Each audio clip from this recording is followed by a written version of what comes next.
Suntem la Strasbourg, la ultima sesiune plenară a Parlamentului European înainte de alegeri. I-am întrebat pe eurodeputații români care cred ei că sunt cele mai importante probleme cu care se confruntă tinerii din România și de ce e important votul tău din 9 iunie. Iată ce ne-au spus.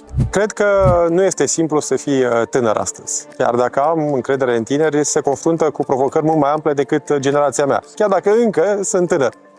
Mă refer aici la tot ce înseamnă zona de educație. Ca diplomele să valoreze ceva. De cealaltă parte, dificultatea în a avea un echilibru între viața profesională și viața personală. Foarte dificil. Lucrăm, dar ce rămâne pe lângă?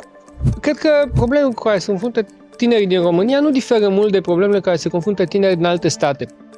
Costul locuințelor, mai ales în mediul urban, devine o problemă. Puterea de cumpărare, relevanța educației și aici și tinerii pot face destul de multe, pe lângă pregătirea formală, se pot implica în programe de voluntariat, pot acumula experiențe internaționale. Oportunități, pentru că știu cum răspund, dar este o problemă foarte, foarte mare, care din păcate crește, bate în zona de șomaj, bate în zona de oportunități de studii. Nu mai există astăzi, și o să spun din perspectiva unui europarlamentar care caut tineri să angajeze și e extrem de greu. Nu mai există o etică a muncii.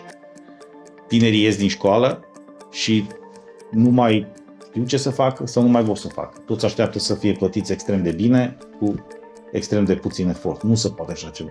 Avem, puțină lume știe probabil, în România 40% din tineri și din copii amenințați de sărăcie.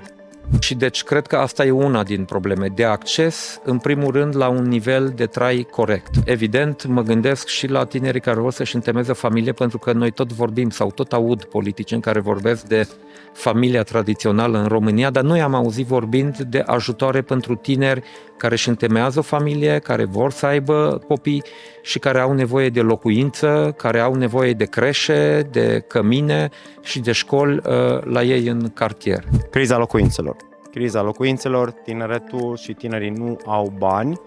Nu că nu au bani și că să nu mai fiți săraci. Nu au bani pentru că totul costă foarte, foarte mult. Sănătatea mentală, numărul 2. 3. Este foarte importantă anxietatea climatică și tot ce înseamnă spații verzi, tot ce înseamnă natură, tot ce înseamnă incorporarea asta în viața noastră și anxietatea spre cum va arăta lumea peste 10 ani. Tu te regăsești în ce ai auzit? Sau crezi că ceva important a rămas nepunctat? Lasă-ne opinia ta în comentarii.